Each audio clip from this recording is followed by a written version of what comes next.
Hello दोस्तों, नमस्कार। Very good morning. आप सभी का वेलकम है, स्वागत है।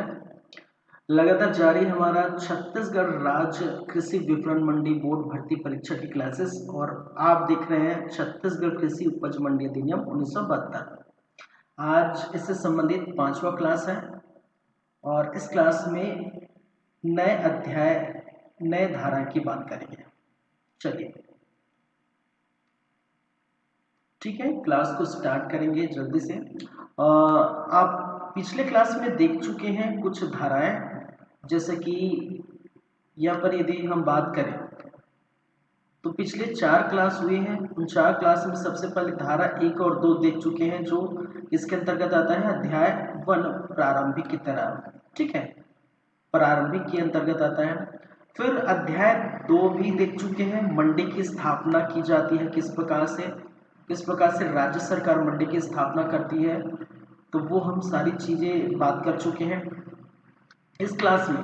आज की क्लास में हम बातें करेंगे धारा नंबर 4 की, सॉरी, हाँ, धारा अध्याय नंबर 3 धारा नंबर 7 से लेकर धारा नंबर 14 तक है। अभी इस क्लास में, आज की क्लास में हम देखेंगे धारा नंबर 7 से लेकर धारा नंबर 10 तक। ठीक है, धारा 7 से लेकर धारा 10 तक हम बातें करेंगे। फिर इसी अध्याय का, अध्याय 3 का जो बाकी रह जाएगा, धारा नंबर 11 से लेकर धारा नंबर 14। हालांकि 14 में कुछ नहीं है, धारा नंबर 13 में सब चीज है। तो धारा नंबर 11 से 14 के मध्य जो भी है वो नेक्स्ट क्लास में कवर करेंगे। तो कहने का मतलब है अध्याय 3 को हम 2 क्लास में देखेंगे। क्लियर है यहाँ तक बातें? तो अध्याय फर्स्ट सेकंड हो गया, थर्ड हम चलते हैं, धारा नंबर 7 स्टार्ट करते हैं। 7 से 10 आज की क्लास में हम कंप्लीट करेंगे। क्लियर है? चलिए, तो पिछले क्लास देख चुके होंगे यदि आप, तो आसान होगा आप लोगों के लिए समझना। और आप देख सकते हैं छत्तीसगढ़ कृषि उपज मंडी अधिनियम 1972। चलिए स्टार्ट करें भाई।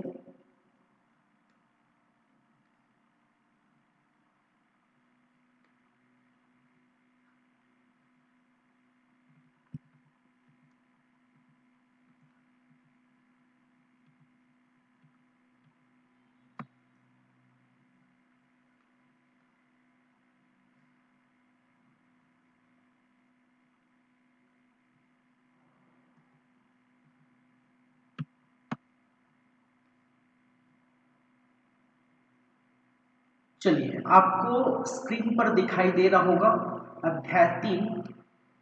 और अध्याय 3 क्या कहा है भाई? मंडी समितियों का गठन। मंडी समितियों का गठन। चलिए स्टार्ट करते हैं धारा नंबर 7। अब धारा नंबर 7 क्या बोलता है देखते हैं।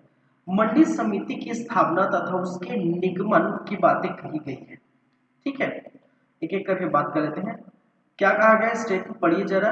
प्रत्येक मंडी क्षेत्र के लिए, प्रत्येक मंडी क्षेत्र के लिए एक मंडी समिति होगी।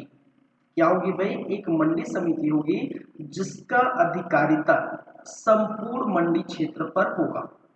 क्लियर है? क्लियर नहीं तो मैं क्लियर कर देता हूं। ठीक है, इसके अंतर्गत क्या कहा गया है कि प्रत्येक मंडी क्षेत्र के लिए, ठीक है, मान के चलिए कोई मंडी क्षेत्र है। धारा नंबर हम किसकी बातें कर रहे हैं? हम बातें कर रहे हैं धारा नंबर 7।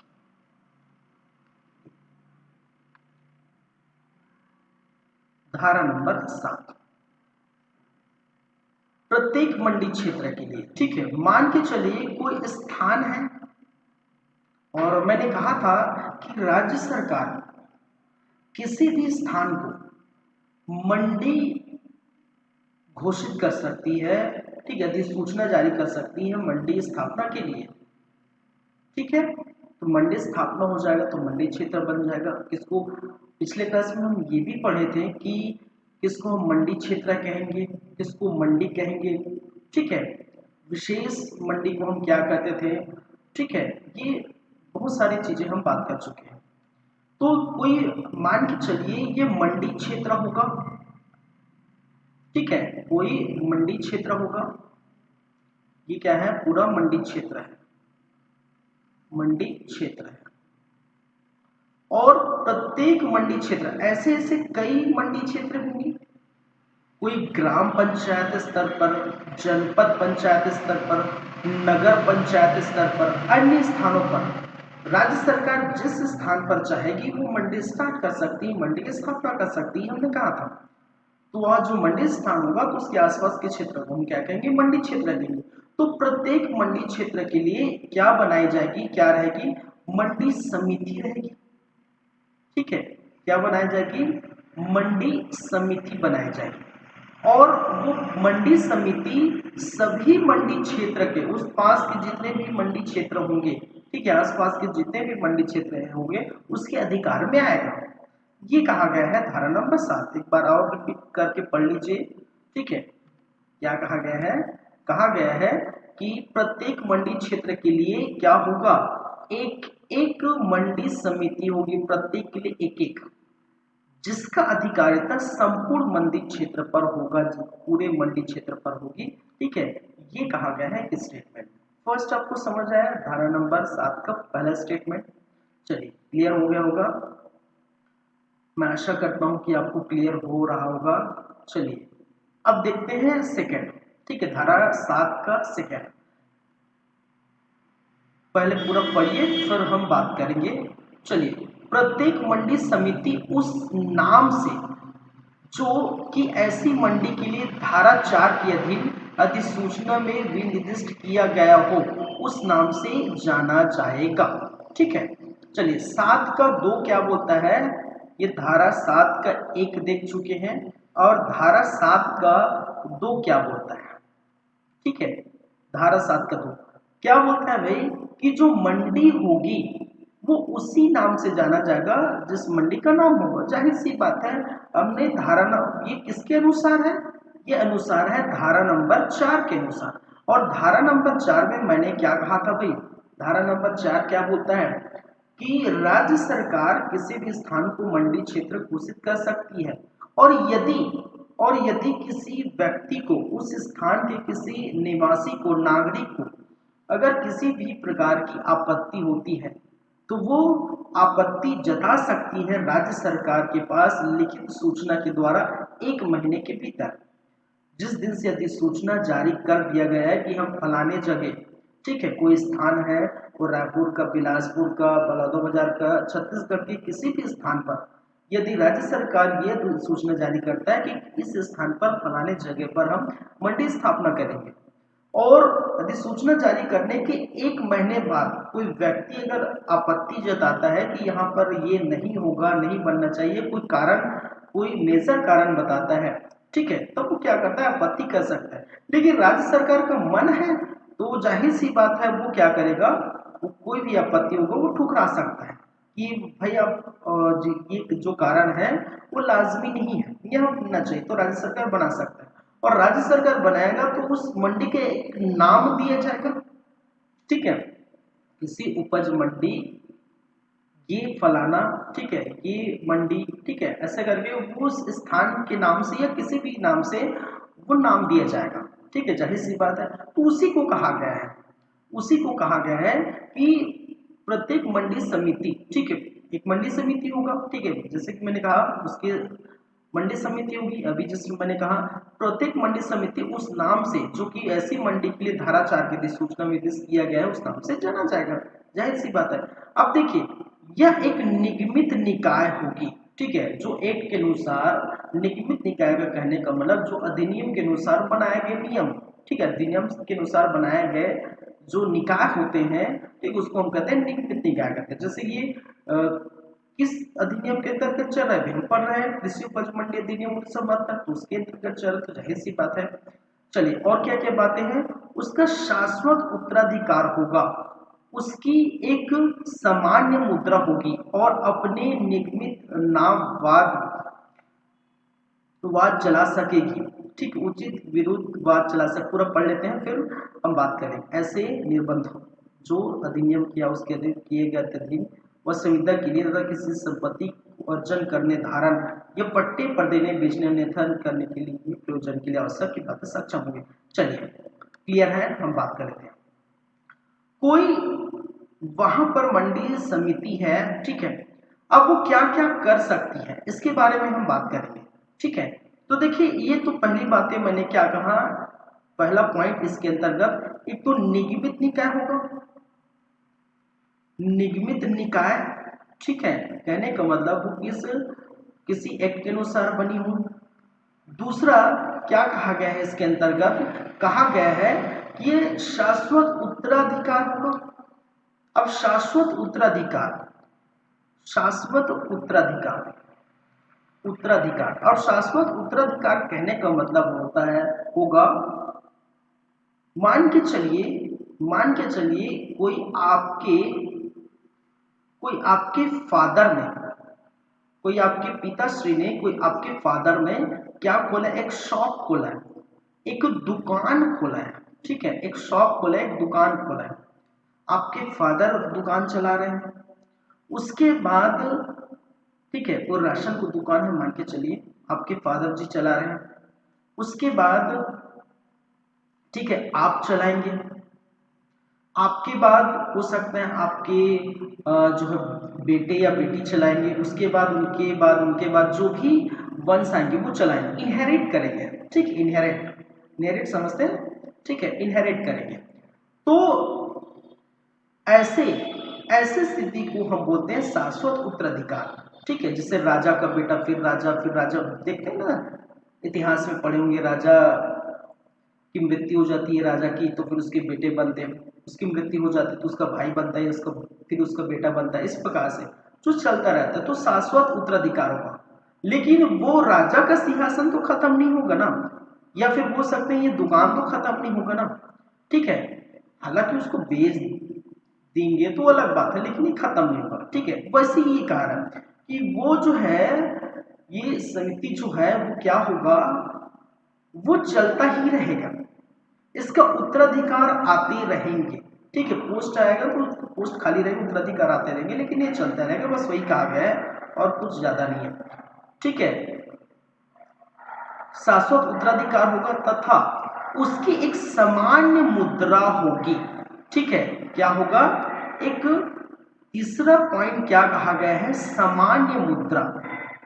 सामान्य मुद्रा, यहां पर सामान्य मुद्रा का कहने का मतलब है सिल, क्या होगा, सिल, सिल जानते हैं, ऐसा कुछ टाइप का क्या होता है, सिल होता है, और यहाँ पर लिखा रहता है कुछ भी, जैसे कलेक्टर का सिल होता है, कलेक्टर, ठीक है, रायपुर कलेक्टर या बिलासपुर कलेक्टर, बलौदाबाजार कलेक्टर सिल होता है, ग्राम पंचायत वगैरह में सरपंच का सील होता है, ठीक है, सब अपने अपने हिसाब से वो सील बने रहते हैं। तो उसी प्रकार उसका एक सामान्य मुद्रा होगा, मतलब सामान्य क्या होगा, सील होगा, क्या हो मुद्रा होगा, अब सील होगा, ठीक है, ये है कहा गया है।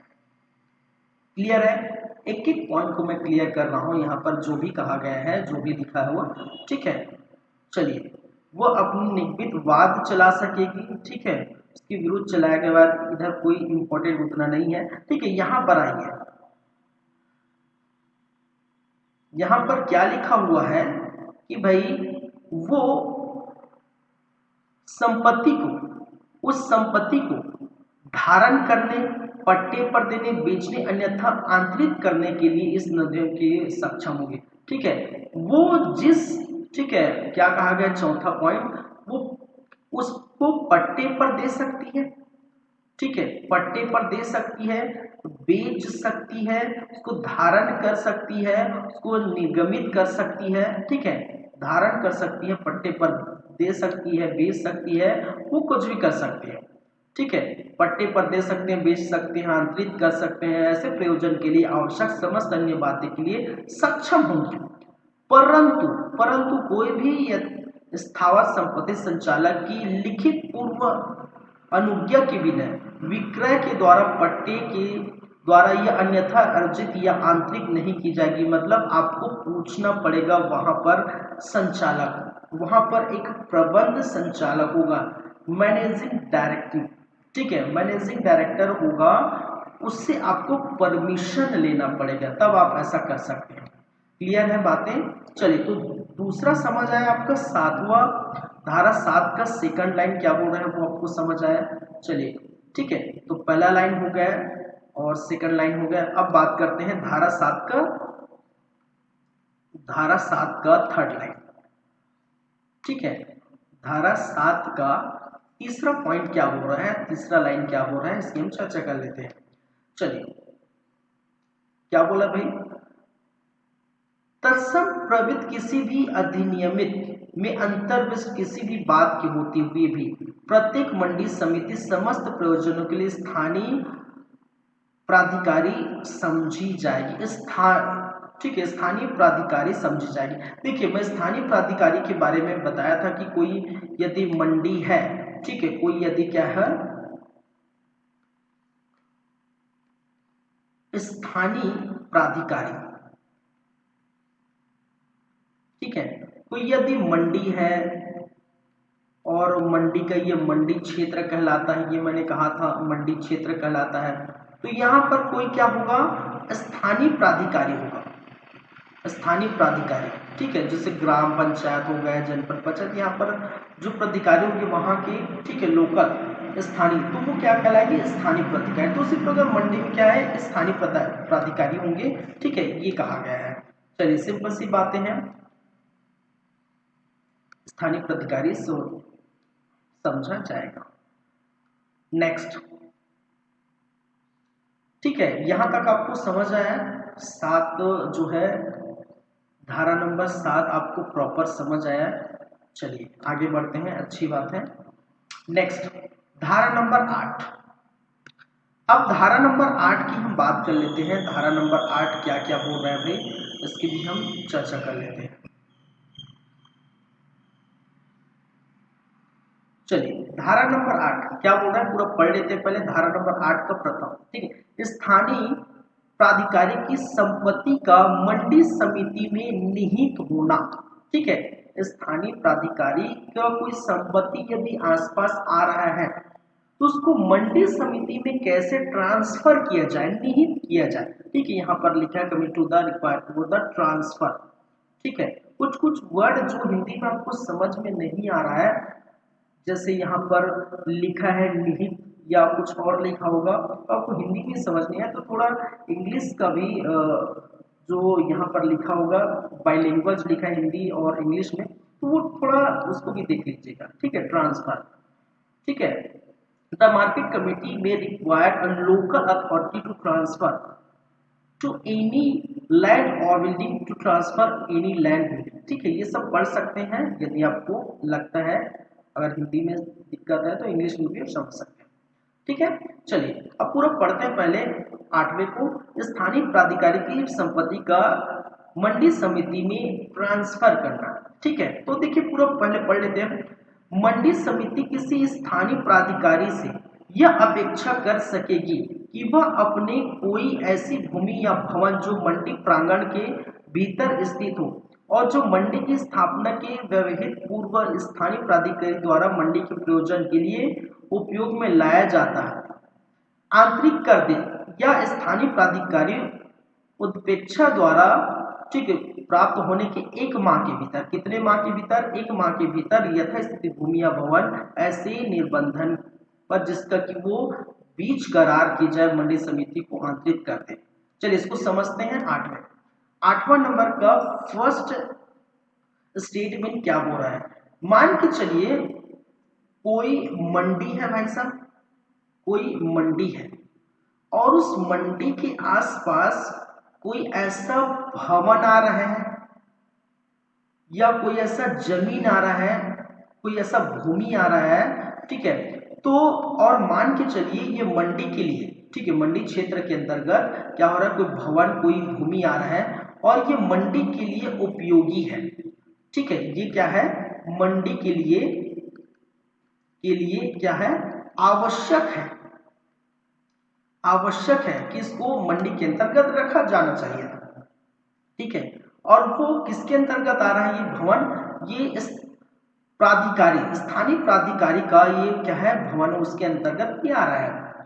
तो स्थानीय प्राधिकारी क्या करेगा, मंडी समिति को वो भूमि दे देंगे। और भूमि दे देंगे तो फालतू तो नहीं देंगे भाई, भूमि देंगे तो वो भूमि के लिए उसको पैसे भी देने पड़ेगा। तो मंडी समिति उस स्थानीय प्राधिकारी को क्या करेंगे, पैसे देंगे। क्या देंगे, उस भवन के लिए, उस जमीन को। हो सकता है उस भवन को खरीद ले, उस जमीन को खरीद ले, उस भूमि को खरीद ले, या फिर उस भवन भूमि जमीन को किराए पर ले ले। किसी भी प्रकार से उस प्राधिकारी को, स्थानीय प्राधिकारी को उस समिति, मंडी समिति को वो भूमि सौंपना पड़ेगा। ठीक है, किसी भी प्रकार की स्थिति। ठीक है, यदि ऐसा नहीं हो पाता, मान के चलिए यदि ऐसा नहीं हो पाता, जब प्राधिकारी, स्थानीय प्राधिकारी मंडी समिति को अपनी भूमि, अपनी जमीन, भवन देने से इनकार कर देता, या किसी भी बात हो जाती वो दे नहीं पाता, ठीक है, या मंडी समिति उससे ले नहीं पाता, तब की स्थिति में क्या होगा वो भी हम देख लेते हैं। ठीक है, ये कहा गया है, इतना आपको समझ आया। ठीक है, चलिए। हाँ, लेकिन ये भी याद रखिए, 1 माह के भीतर, क्या कहा गया है यहाँ पर लिखा हुआ है, 1 माह के भीतर। ठीक है, बोल दिया गया जिस दिन मंडी समिति ये बोल दिया गया कि आपकी भूमि हमको दे दीजिएगा इतने पैसे में, इतने रुपये में, या फिर इतने आपको किराया देंगे। ठीक है, उस दिन से 1 माह के भीतर खुद स्थानीय प्राधिकारी उसको लौटा देगा वो भूमि उजमी। जैसे किराए में कुछ लेते हैं, ठीक है, किराए में आ जाता है कुछ भी, जैसे लोकल कोई आता है, ठीक है, कोई अधिकारी अब कुछ है तो लोकल, जैसे बैंक बहुत सारे किराया भवन में चल रहा है, एसबीआई का जो है, ठीक है, अभी अभी तो खैर उनका अलग नया नया कई जगह बना है। ठीक है, मेरे ही आसपास, मैं जहाँ रहता हूँ लोकल, मेरे बलौदा बाजार है, वहाँ पर मेरी क्षेत्र में एसबीआई जो है वो, वहाँ के लोकल जो लोग हैं, नागरिक हैं, उसके घर में ही, उसकी बाउंड्री में, उनके घर में ही क्षेत्र में एसबीआई चल रहा है, कहने का मतलब किराए में चल रहा है, तो वैसे ही समझ लीजिए। ठीक है, चलिए, तो 1 माह के भीतर उसको लौटा दिया जाएगा स्थानीय प्राधिकारी द्वारा। क्लियर है? अब सेकंड लाइन क्या बोलता है उसको पूरा पढ़ लेते हैं। सॉरी, जहां स्थानीय प्राधिकारी को उपधारा 1 के अधीन अधिपेक्षा प्राप्त होने की तारीख से 30 दिन, ठीक है, 30 दिन के कालावधि के भीतर स्थानीय प्राधिकारी तथा मंडी समिति के बीच उपधारा अधीन कोई करार न हो जाए, मानी लौटा नहीं पाया, ठीक है, कितने दिन के भीतर, 30 दिन के भीतर। 1 माह का समय दिया था, लेकिन निकल गया, टाइम निकल गया, 30 दिन हो गया, मतलब एक ही मतलब है, 1 माह मतलब 30 दिन। ठीक है, 30 दिन की कालावधि के भीतर स्थानीय प्राधिकारी तथा मंडी समिति के बीच उचित उपधारा के अधीन कोई करार न हो पाए, वहां मंडी समिति द्वारा अपेक्षित भूमि या भवन इस अधिनियम के प्रयोजन के लिए समिति में निहित हो जाएगा और स्थानीय प्राधिकारी को ऐसे प्रतिकर का संदाय कर दिया जाएगा जैसे कि कलेक्टर द्वारा उपधारा 5 के अधीन अवधारित किया जाए। ठीक है, पूरा पढ़ लेते हैं। परंतु किसी स्थानीय प्राधिकारी को कोई प्रतिकर किसी ऐसे भूमि भवन के संबंध में दे नहीं होता, तो ऐसे स्थानीय प्राधिकारी के गठन से संबंधित अधिनियम में अंतर्विष्ट उपबंधों के आधार पर कोई निहित हुआ था, किंतु ऐसे विहित होने की किसी भी रकम का संदाय नहीं किया जाएगा। ठीक है, परंतु यह भी है कलेक्टर के आदेश के व्यवस्थित होने पर पक्षपात ऐसे आदेश की तारीख से 30 दिन के भीतर राज्य सरकार को अपील कर सकती है। ठीक है, इसको समझते हैं।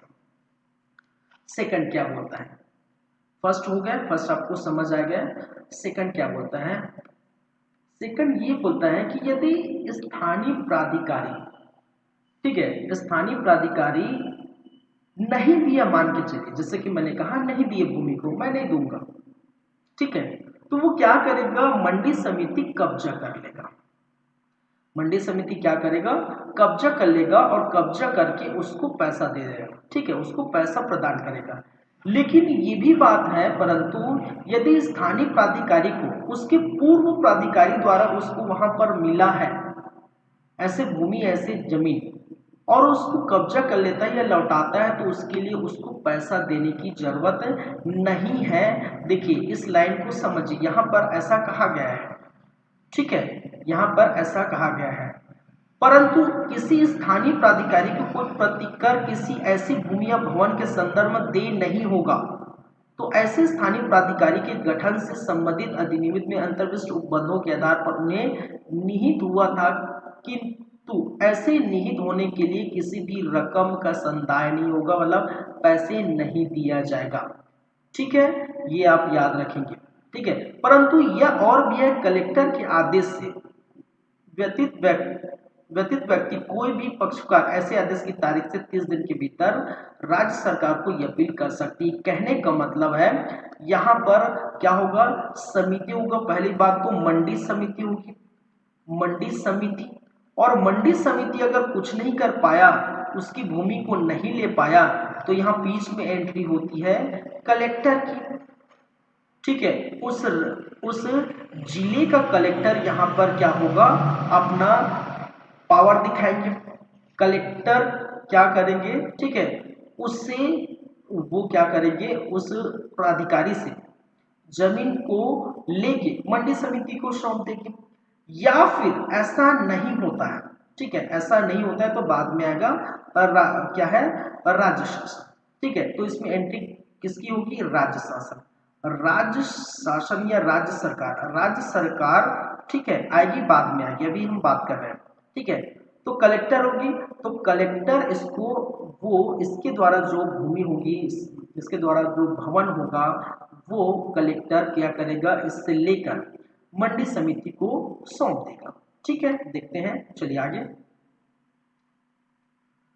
स्थानीय प्राधिकारी उपधारा 2 के अधीन मंडी समिति में नीत होने वाली भूमि या भवन का कब्जा ऐसे नीत होने से 7 दिन के भीतर, ठीक है, 7 दिन के भीतर कालावधि में भीतर परित्यक्त कर दे। कहने का मतलब है स्थानीय प्राधिकारी को यदि बोल दिया जाए कि भाई तुम अपनी हमारी भूमि, मतलब जो जहां मंडी प्रांगण के अंतर्गत, मंडी क्षेत्र के अंतर्गत जो भूमि आती, जो भवन आता है, उसको 7 दिन के अंतर्गत दे, तो क्या करेगा वो प्राधिकारी, स्थानीय प्राधिकारी 7 दिन के भीतर उस भवन को या उस भूमि को उसको दे दिया जाएगा।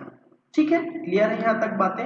चलिए, उस कालावधि के भीतर स्थानीय प्राधिकारी ऐसा करने से चूक होता है, मान के चलिए 7 दिन के भीतर नहीं देता, तो क्या करेगा, कलेक्टर आएगा। जैसे कि मैंने कहा कलेक्टर की एंट्री होगी, कलेक्टर उस भूमि या भवन को कब्जा कर लेगा और उसको मंडी समिति को सौंप देगा। यही बात जस्ट मैंने क्या कहा, ठीक है, कि कलेक्टर की एंट्री होगी और कलेक्टर अपना पावर दिखाएगा और दिखा के इस मंडी को कब्जा कर लेगा। कब्जा करके, हाँ कब्जा करेंगे तो फालतू का नहीं करेंगे, उसको पैसे भी देंगे, रकम भी देंगे, स्थानीय प्राधिकारी को रकम देंगे। और रकम देकर, ठीक है, रकम कौन देगा भाई, रकम कलेक्टर नहीं देगा, समिति रकम देगा। रकम का संदाय कौन करेगा, मतलब पैसे कौन देगा, पैसे मंडी समिति देगा। भाई की मंडी के लिए ही ये भवन या भूमि दिया जा रहा है, ठीक है, तो कलेक्टर अपनी जेब से या शासन की उस तरफ से थोड़ी देगा। कलेक्टर बस इतना काम कर रहा है, मीडिएटर का काम कर रहा है, उसकी भूमि को दे रहा है, ठीक, उसकी भूमि को छीन के उनको दे रहा है। कलेक्टर का पावर, अपना पावर दिखा रहा है, अपना कर्तव्य का निर्वहन कर रहा है। पैसा कलेक्टर नहीं देगा उस स्थानीय प्राधिकारी को, पैसे देने होंगे मंडी समिति को, तो मंडी समिति ऐसे पैसे का संदाय करेगा। ठीक है, चलिए, ऐसे रकम या ऐसे पैसे का संदाय करेगा मंडी समिति, याद रखेंगे। चलिए,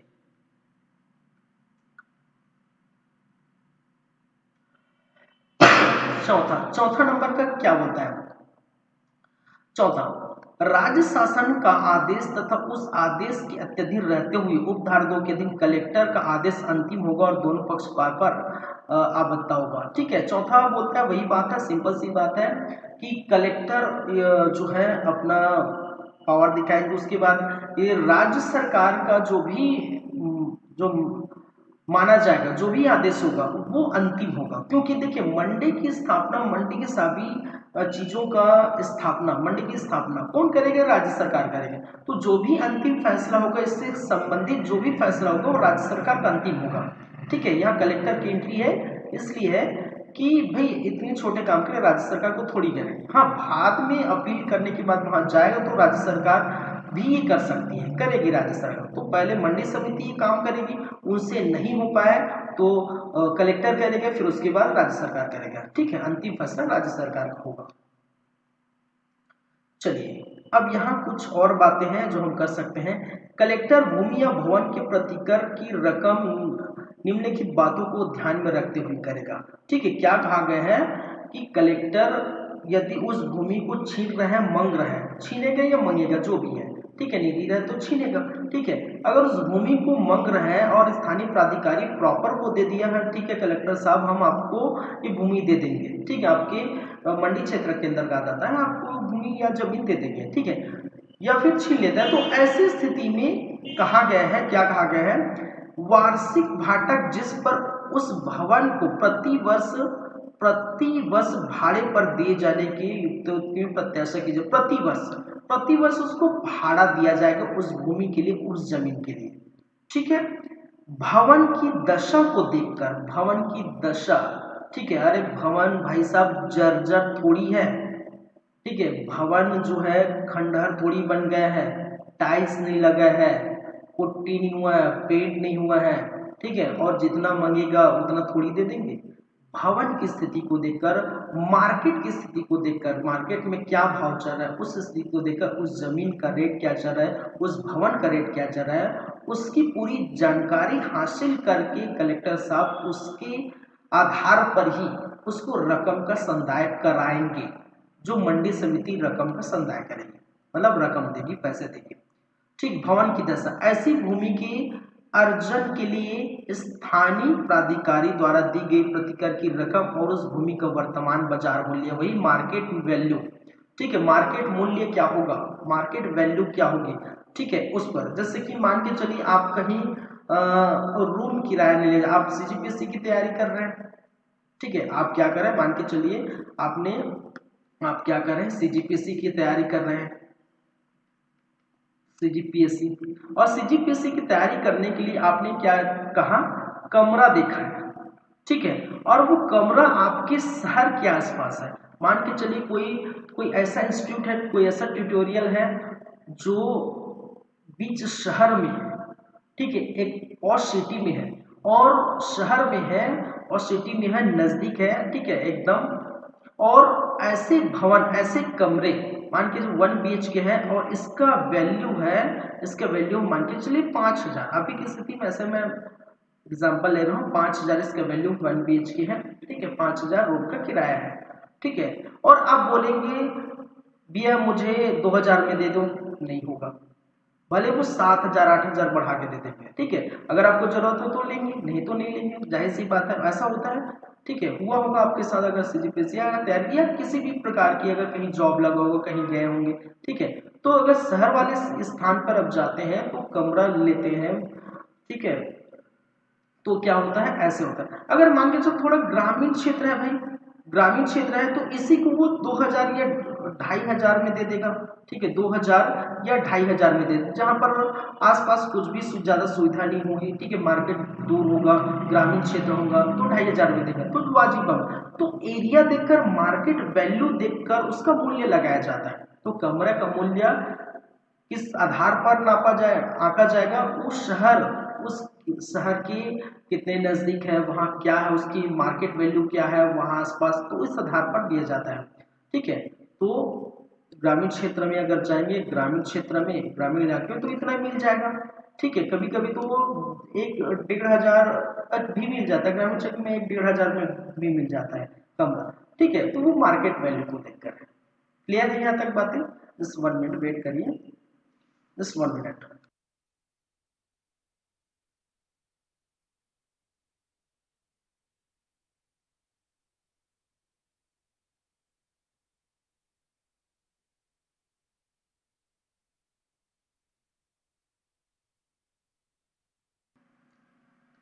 चलिए, मैंने क्या कहा कि मार्केट वैल्यू को देखकर ये तय करते हैं, तो जस्ट उसी प्रकार क्या होगा, ये जो वैल्यू होगी, ये भूमि का वर्तमान बाजार मूल्य देखकर ही उस भूमि के लिए स्थानीय प्राधिकारी को पैसे दी जाएगी। अगर मान के चलिए वो भूमि अच्छा है, वो जमीन अच्छा है, और मान के चलिए उस जमीन का कीमत अगर मान के चलिए 20 लाख है, एक एग्जांपल समझते हैं, जमीन की कीमत 20 लाख है, अगर वो 30 लाख मांग रहा है, तो भाई साहब 20 लाख है, 30 लाख मांग रहा है, तो हो गई नहीं, वैल्यू ज्यादा है, ठीक है, तो उतने मूल्य ही तक वो संदाय कराएंगे। चलिए, स्थानीय, नेक्स्ट देखते हैं, स्थानीय प्राधिकारी द्वारा उस भूमि पर परिनिर्मित किए गए किसी भवन या भूमि पर निष्पादित किए गए किसी अन्य कार्य लागत को वर्तमान मूल्य। ठीक है, मान के चलिए क्या कहा गया, मान के चलिए कोई भवन है, भवन है, ठीक है, और उसको मान के चलिए एक नॉर्मल भवन होता है, एक ऐसा होता है एकदम जो फैसिलिटी जहाँ प्रॉपर होती है, ठीक है, पूरा पेंटिंग लगा होता है, पूरा आपका पुट्टी होगा हुआ होगा, पूरा आपका हो सकता है टाइल्स लगा हो एकदम प्रॉपर, ठीक है, प्रॉपर अच्छे उन वहां पर लागत किया होगा अन्य कार्य के लिए, तो उसके लिए एक्स्ट्रा चार्ज देना होगा। ठीक है, वो तो भवन के लिए होगा, लेकिन अलग कार्य अगर कराया गया होगा उसके लिए एक्स्ट्रा कार्य कराए होंगे उस भवन के लिए, उनको क्या देना पड़ेगा, एक्स्ट्रा चार्ज देना पड़ेगा। ठीक है, चलिए ये कहा गया है उस, ये भी वर्तमान मूल्य के आधार पर देगा। ठीक है, इसमें कहा गया है उस भूमि पर परिनिर्मित किए गए किसी भवन या अन्य कार्य निष्पादित के किसी अन्य कार्य के लागत के लिए भी दिया जाएगा। चलिए छठा पॉइंट देखते हैं, उपधारा 5 के अधीन नियत किए गए प्रतिकर का मंडी समिति के विकल्प पर एक मुक्त राशि में या 10 से अत्यधिक इतनी समान वार्षिक किस्तों में जितनी की कलेक्टर नियत करे संदाय किया जाएगा। जहां प्रतिकर का संदाय किस्तों में किया जाएगा वहां 6% ब्याज लगेगा। ठीक है, चलिए इस बात को समझते हैं। ये कहा गया है कि आप पैसे को ठीक है दो तरह से दे सकते हैं, एक मुफ्त दे सकते हैं, क्या देखते हैं, एक मुफ्त दे सकते हैं राशि, ठीक है, पूरा राशि दे सकते हैं, या किस्त में दे सकते हैं, किस्तों में चुका सकते हैं राशि को। ठीक है, मान के चलिए मैंने क्या कहा 20 लाख का है, ठीक है, कोई जमीन मैंने क्या कहा 20 लाख का है, 20 लाख, और 20 लाख को या फिर आप एक मुफ्त में दे सकते हैं या किस्त में दे सकते हैं। अगर मुफ्त में देना चाहते हैं तो डायरेक्ट आप 20 लाख दे दीजिए, ठीक है, 20 लाख डायरेक्ट आप दे दीजिए, कोई दिक्कत नहीं। लेकिन जब किस्त देंगे तो किस्त देंगे तो 10, ठीक है, 10 से अधिक इतनी, ठीक है, 10 वार्षिक, 10 किस्त, ठीक है,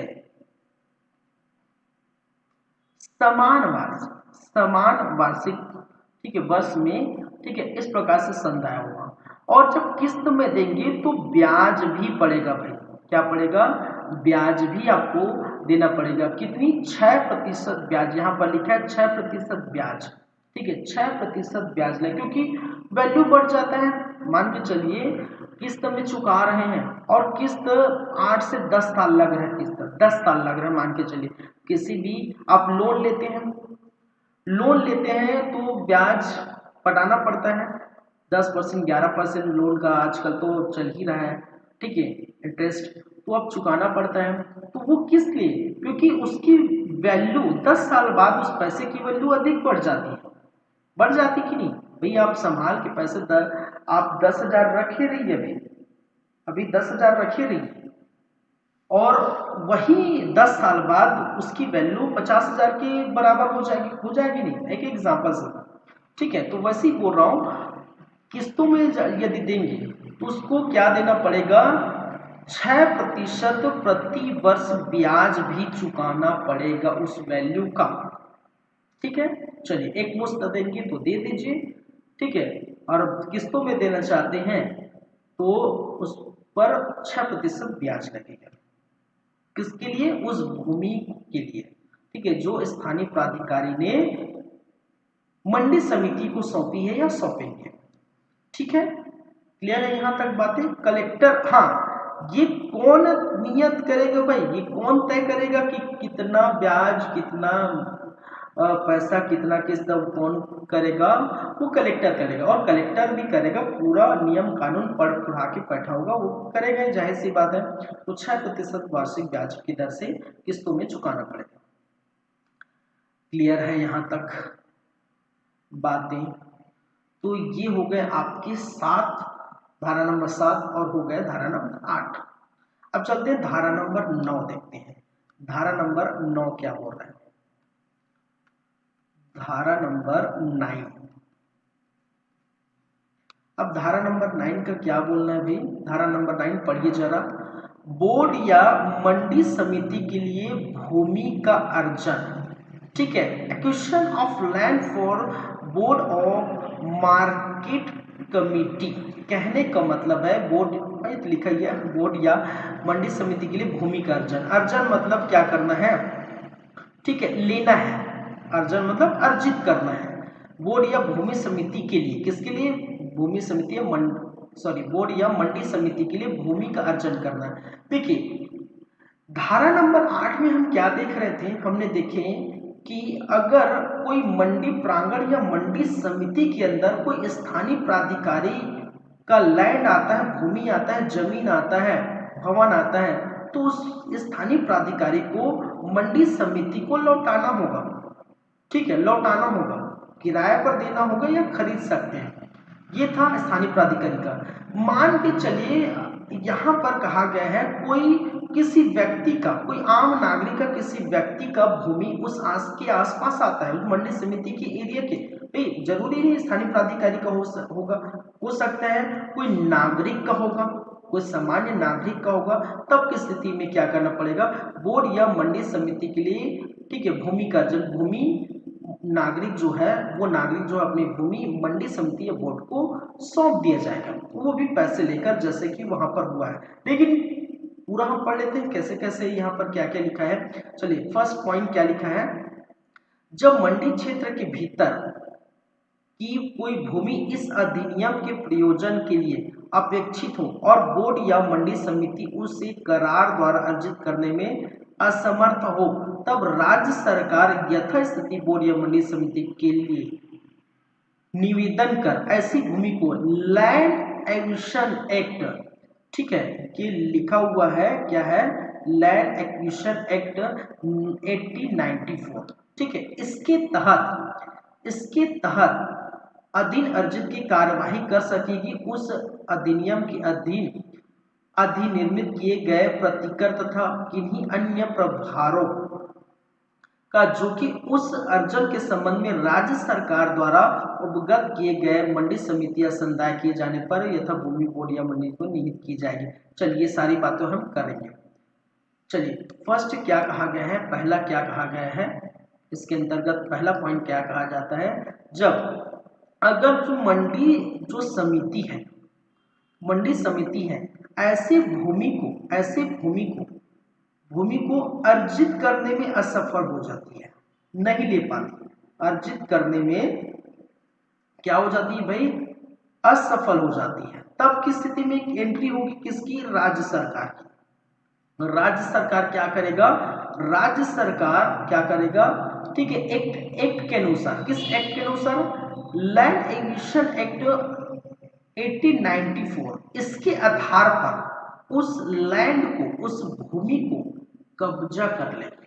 नहीं दे रहा हो भाई तो हम ले ही लेते हैं, हमारे पास अधिकार, हमारे पास एक नियम है, ठीक है, और उस नियम के आधार पर 1894 के ये लैंड एक्विजिशन नियम के एक्ट के अनुसार वो भूमि को कब्जा कर लेंगे, ठीक है, और कब्जा करके मंडी समिति को वो भूमि सौंप दिया जाएगा, ठीक है। चलिए ये कहा गया है समिति को संदाय किए जाने पर, ठीक है, और वो समिति जो है उस पैसे को संदाय करेगी, किसको, उस लैंड मालिक को, भूमि मालिक को। चलिए ठीक है, क्लियर है। अब दूसरा पॉइंट देखते हैं, बोर्ड या मंडी समिति राज्य सरकार की पूर्व मंजूरी के बिना, बोर्ड या मंडी समिति राज्य सरकार की पूर्व मंजूरी के बिना किसी भी ऐसी भूमि को अंतरित नहीं करेगी, अंतरित नहीं करेगी। The board of the market committee shall not without the permission of the state government transfer any land which is the meaning acquired for the first in the board of the market। हाँ समझ चलिए, ठीक है, अंतरित। तो board देखिए क्या कहा गया है कि अगर मान के चलिए उस बोर्ड या मंडी समिति को क्या मिल गया, लैंड मिल गया, भूमि मिल गया, जमीन मिल गया, अब वो क्या करना चाहती है, इस भूमि को बेच देना चाहती है, ठीक है, क्या करना चाहती है, उस भूमि को बेच देना चाहती है, भाई इस भूमि को मैं बेच दूंगा, ठीक है। तो ऐसी स्थिति में, ठीक है, ऐसी स्थिति में उसको राज्य सरकार को परमिशन लेना पड़ेगा कि भाई हम ही दिलाए हैं और आप बेच ही रहे हैं, क्यों बेच रहे हैं, जिस कारण से वो करिए। चलिए, बोर्ड या मनीषा मंजूर की हुई किसी भूमि को अंतरित नहीं करेगी, शैल नॉट, ठीक है, शैल नॉट, जो ठीक है, जो उपधारा 1 के अधीन बोर्ड या मंडी समिति के लिए अर्जित की जा चुकी है, बोर्ड या मंडी समिति के लिए, ठीक है, अर्जित की जा चुकी है, उसको दे चुका है, उसको नहीं बेच सकती बिना राज्य सरकार की अनुमति, उसमें निहित या ऐसे भूमि को उस प्रयोजन के उसके लिए अर्जित की गई हो भिन्न भिन्न प्रयोजन के लिए अपवर्तित नहीं करेगी। ठीक है, चलिए ये समझ गए आपने। Next third, Chhattisgarh land revenue code 1950 क्रमश उसके अधीन बनाए गए नियमों में जहां तक कि वे भूमि वर्जन कृषि के किसी अन्य प्रयोजन के लिए भूमि को उपयोग में परिवर्तित की जाने की प्रन्यास समूह भू राजस्व के पुनर्चंद उसके अनुशंसिक अन्य विषयों के संबंधित अंतर्गत कोई भी बात ऐसे भूमि लागू नहीं होगी जो मंडी समिति द्वारा उपधार के अधीन अर्जित की गई अंतर्गत। ठीक है, इसका मतलब समझिए ये क्या बोल रहे हैं, भूमि revenue code land revenue code 1959 के अंतर्गत देखिए सिंपल सी बात है कि उनको कोई रेवेन्यू चार्ज नहीं देना पड़ेगा। रेवेन्यू चार्ज ऐसे लैंड के लिए उसको कोई टैक्स नहीं देना पड़ेगा, टैक्स पे नहीं करना पड़ेगा। यहाँ पर लिखा हुआ है, ठीक है, भूमि के उपयोग के लिए जहाँ ये रेवेन्यू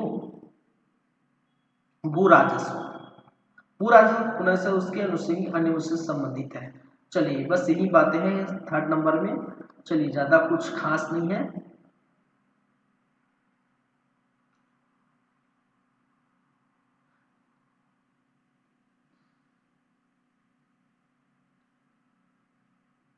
चलिए इधर कुछ खास नहीं है ज्यादातर, ये हो गए 8 और 9, बस वही है जैसा जैसा हमने पहले देखे धारा नंबर 8 में, वैसे ही धारा नंबर 9 भी वही है लगभग से। अब देखते हैं धारा नंबर 10। धारा नंबर 10 क्या बोल रहे हैं तो उसकी भी हम चर्चा कर लेते हुए।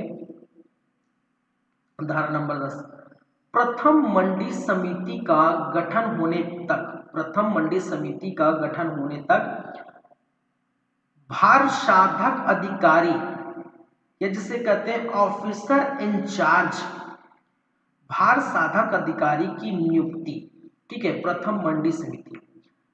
देखिए मान के चलिए क्या होता है, धारा नंबर 10 की हम बातें कर रहे हैं। धारा 10 क्या होगा, मान के चलिए राज्य सरकार ने क्या किया, एक अधिसूचना जारी कर दिया कि मंडी स्थापना करेंगे और मंडी की स्थापना हो चुकी है। ठीक है, और मंडी की स्थापना हो गई तो उसके बाद मंडी समिति भी बनेगी। भाई हम जानते हैं मंडी में क्या होगा, मंडी समिति भी बनेगी, मंडी समिति भी बनेगी। ठीक है, और नया नया बना है, कोई मंडी नया नया बना है तो इतना तो होता नहीं कि आज मंडी की स्थापना हो जाए और कल मंडी समिति बन जाए, ऐसा तो नहीं होता। भाई शासन का नियम नियम रहता है, सबका नियम नियम रहता है। ठीक है, तो ऐसे में उस मंडी को चलाएगा कौन, कोई ना कोई तो होगा उस मंडी को चलाएगा।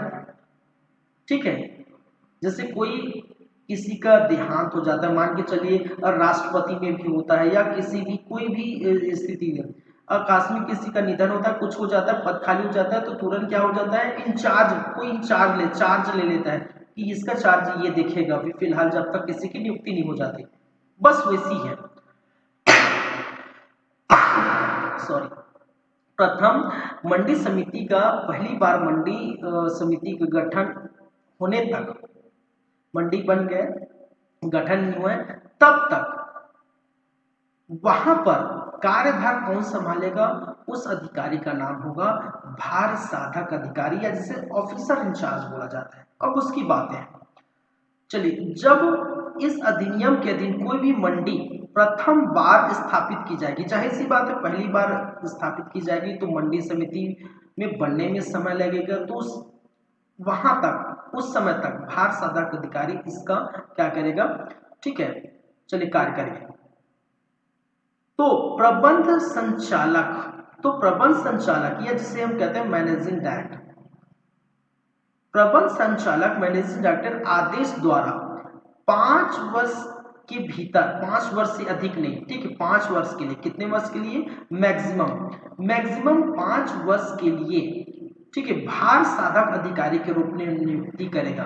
ठीक है, तो ये पहला पॉइंट क्या बोल रहा है, भार साधक अधिकारी। इस मंडी समिति अब नहीं है, फिलहाल मंडी समिति नहीं बना है और नहीं बनने की स्थिति में इस मंडी के लिए क्या होगा, भार साधक अधिकारी होंगे, भार साधक अधिकारी। और भार साधक अधिकारी की नियुक्ति कौन करेगा, प्रबंध अधिकारी, प्रबंध संचालक, संचालक या जिसे कहते हैं एमडी, मैनेजिंग डायरेक्टर।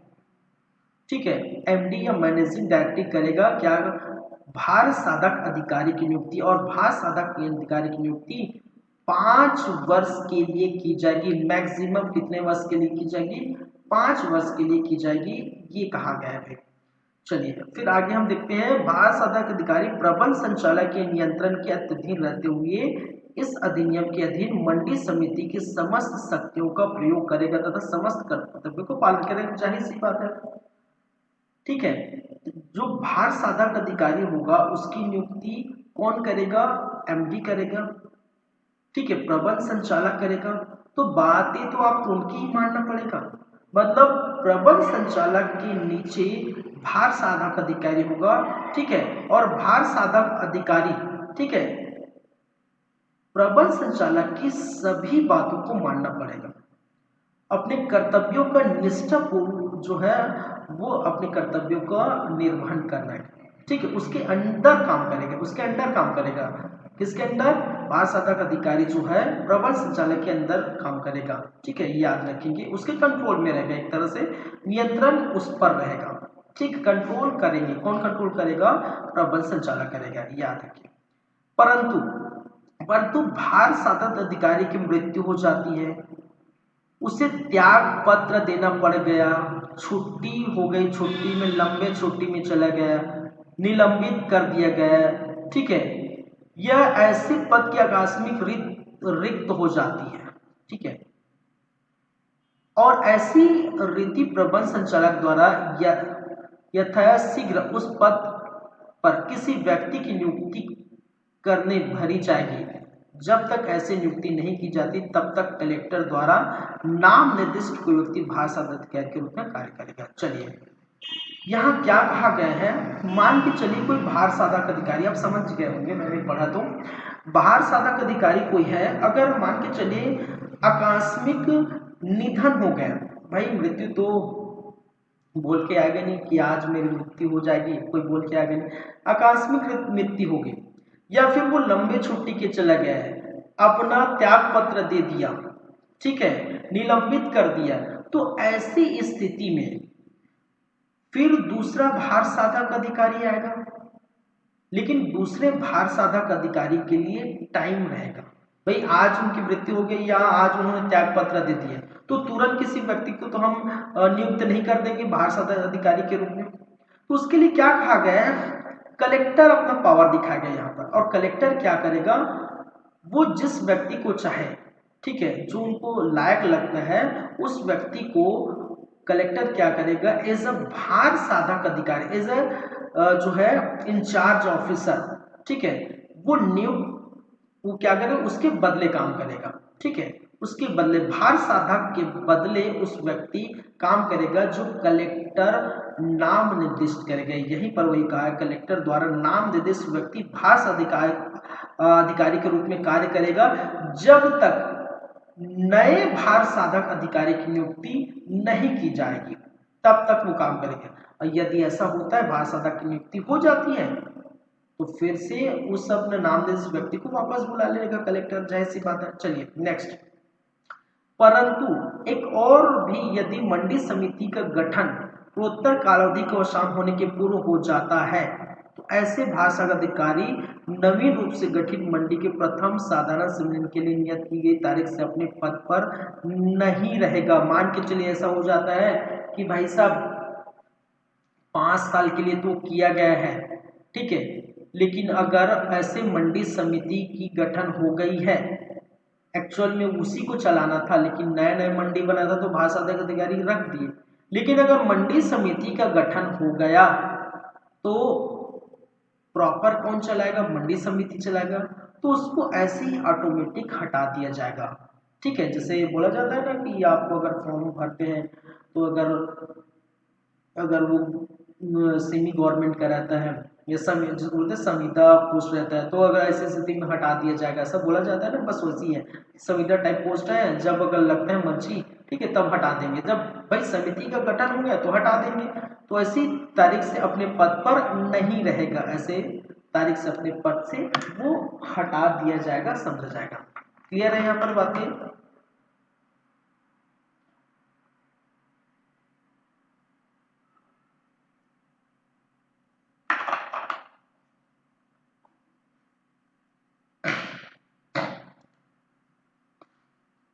चलिए ठीक है। उपधारा 1 के अधीन नियुक्त किए गए किसी भी भारसाध अधिकारी को किसी भी समय प्रबंध संचालक द्वारा हटाया जा सकेगा, जिसे उसके स्थान पर किसी अन्य व्यक्ति की नियुक्ति की शक्ति होगी, ये भी कहा गया है। मान के चलिए, इसके पहले हमने क्या कहा कि प्रबंध संचालक के अंडर काम करेगा भारसाधक अधिकारी, उसके नियंत्रण में रहेगा। अब यदि लगता है प्रबंध संचालक को, एमडी को लगता है कि भार साधक अधिकारी अपने कर्तव्यों को प्रॉपर निर्वहन नहीं कर रहे, पूरी तरह से खरे नहीं उतर रहे जिस काम के लिए रखा गया है, ऐसी स्थिति में वो प्रबंध संचालक को ये शक्ति होगा कि भार साधक अधिकारी को वहां से हटा दिया जाएगा, उनके पद से हटा दिया जाएगा, उसके बदले एक नया भार साधक अधिकारी की नियुक्ति की जाएगी। बस इनका क्या होगा, पावर रहेगा। ठीक है, तो यही कहा गया है कि भार साधक अधिकारी को किसी भी समय प्रबंध संचालक द्वारा हटा दिया जाएगा, उसे उसके स्थान पर अन्य व्यक्ति को नियुक्त किया जाने की इनके पास शक्ति होगी। ठीक है, दूसरा पॉइंट ये बोल रहा है। चलिए थर्ड, उपधारा 1 के अधीन भार साधक अधिकारी के रूप में नियुक्त किया गया कोई भी व्यक्ति अपने सेवाओं के लिए ऐसे वेतन तथा भत्ते जो कि प्रबंध संचालक में नियत किए जाएंगे मंडी समिति निधि से प्राप्त करेगा। ठीक है, अब भाई रखे हैं तो जाहिर सी बात है पैसे देना पड़ेगा, वेतन देना पड़ेगा, भत्ते देने पड़ेंगे, तो वो पैसे वेतन भत्ते मंडी समिति की निधि, ठीक है, मंडी समिति की निधि होगा, ठीक है, तो वहां आपको वहां से प्राप्त होगा। ठीक है, पढ़े होंगे संविधान में संचय निधि, धन निधि, ठीक है, ये सब पढ़े होंगे। ठीक है, बस वैसी टाइप का एक निधि होगा और वहां से मंडी समिति से उनको पैसा दिया जाएगा, वहां से उनको भत्ते दी जाएंगे। नेक्स्ट चौथा, अधीन नियुक्ति। ठीक है, अधीन नियुक्ति किया गया भार साधक अधिकारी उस उपधारा के अधीन अपने अवधि का अवसान हो जाने पर भी उस तारीख तक पद पर धारण किए रहेगा जो कि नवीन रूप से गठित मंडी समय के प्रथम साधारण सम्मेलन के लिए तक नियत रह गया। चलिए मान के चलिए क्या कहा गया है भाई, क्या कहा जा रहा है, ठीक है, समझते हैं। मान के चलिए कोई भार साधक अधिकारी है, यहां पर हम चर्चा कर लेते हैं। कोई भार साधक अधिकारी है,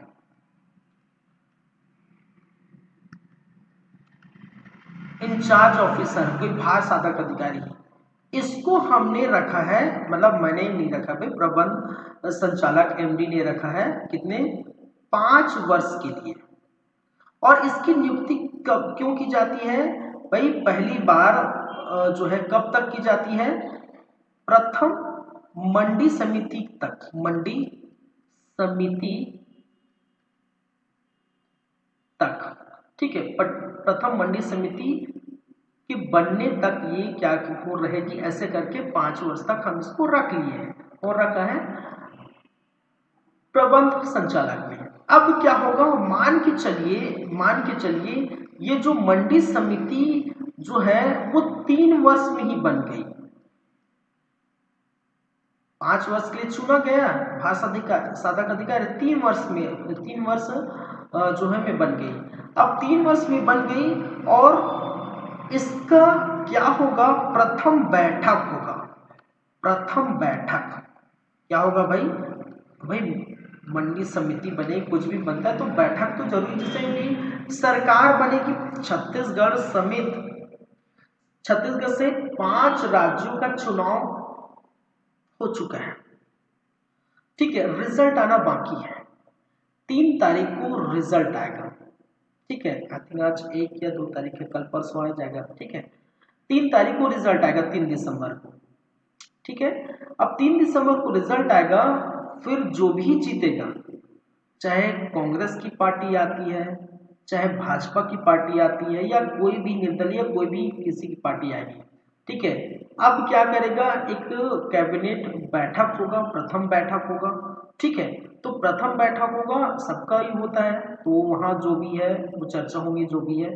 तो वैसे टाइप का प्रथम मंडी जो समिति बनेगी और समिति बनने के बाद क्या होगा, प्रथम बैठक की जाएगी और प्रथम बैठक तक ही इसको अधिकार होगा टिकने का। ठीक है, रहने का यहाँ पर। और जैसे ही प्रथम बैठक हुआ, इस भार